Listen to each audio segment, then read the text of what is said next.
નામે ધતિંગ કરતો ધવલ ભુવો।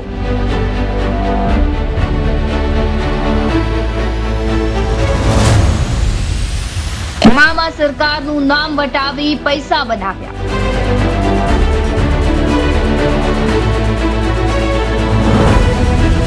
એલસીબીએ લંપટને જુગાર રમતા ઝડપી પાડ્યો।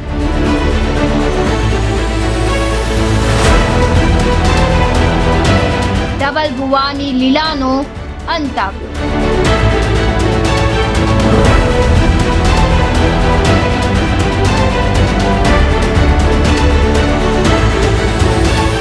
હાલ ધર્મના નામે ધતિંગ કરનાર ધુતારાઓ દિવસે ને દિવસે વધી રહ્યા છે, ત્યારે ભુવાજીના નામે પૈસા બનાવવા માટે ખેલ કરતા વધુ એક ભુવાને પોલીસે પરચો આપ્યો છે।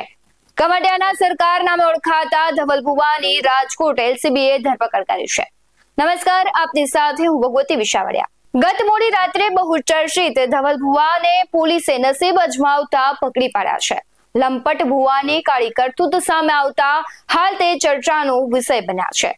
પોતાને મામાદેવના ભુવા કહેતા અને કમાડિયા મામા સરકારના ભુવા એટલે કે જુગાર રમતા ઝડપાતા ચકચાર મચી છે।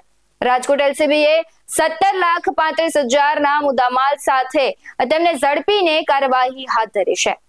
પોતાના મોજશોખ ખાતર મામા સરકારનું નામ વટાવી આવકનો સ્ત્રોત ઉભો કર્યો હોવાનું લોકોમાં ચર્ચાઈ રહ્યું છે। લોધિકા તાલુકાના રાવકી ગામે વાડીના મકાનમાંથી જુગાર રમતા તેના સહિત 6 ઝડપાયા છે। ગોંડલ રાજકોટ રેન્જના પોલીસ મહાનિરીક્ષક અશોકકુમાર યાદવ તથા રાજકોટ ગ્રામ્ય જિલ્લાના પોલીસ અધિક્ષક હિમકરસિંહે દારૂ જુગારની પ્રવૃત્તિઓ સદંતર નાબૂદ કરવા સૂચના અનુસંધાને LCB police inspector VV Odedara તથા પોલીસ સબ ઇન્સ્પેક્ટર એચસી ગોહિલના માર્ગદર્શન હેઠળ પોલીસ કોન્સ્ટેબલ ભાવેશ મકવાણાને મળેલ બાતમીના આધારે લોધિકા તાલુકાના રાવકી ગામની સીમમાં ખોડાભાઈ બાબુભાઈ ફાચરાની વાડીના મકાનમાં 3 પત્તીનો હાર જીતનો જુગાર રમતા કુલ 6 ઇસમોને ₹16,35,000 ના મુદ્દામાલ સાથે પકડી કાયદેસરની કાર્યવાહી કરેલ છે।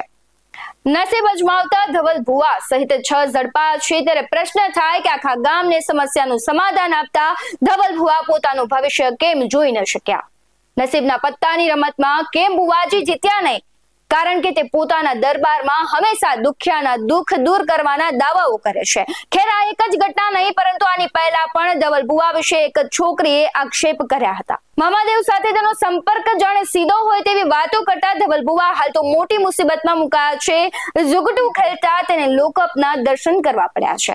હવે તો પોતે જ મુસીબતમાં મુકાયા છે, તો શું પોતાને બચાવી શકશે? આપણે પોલીસને પણ મામા કહીએ છીએ, એટલે લોકોને મામાના નામે મામા બનાવતા લંપટ ધવલ ભુવાને પોલીસ મામાએ ગેરકાનૂની કામ કરતા પરચો આપ્યો છે। પોલીસે કરેલી રેડમાં ધવલ ભુવા પાસેથી વૈભવી વસ્તુઓ મળી આવી છે અને પૈસા પણ મળ્યા છે। આટલું જ નહીં, તે સોશિયલ મીડિયામાં પણ પ્રખ્યાત બન્યા હતા। આખરે પ્રશ્ન એ થાય કે ઈશ્વરના ફરિશ્તા બની લોકોની લાગણી અને શ્રદ્ધા સાથે રમતા આવા લંપટ લોકો પોતાના રોટલા શેકવા કેટલી હદ સુધી ઈશ્વરને પણ બદનામ કરે છે?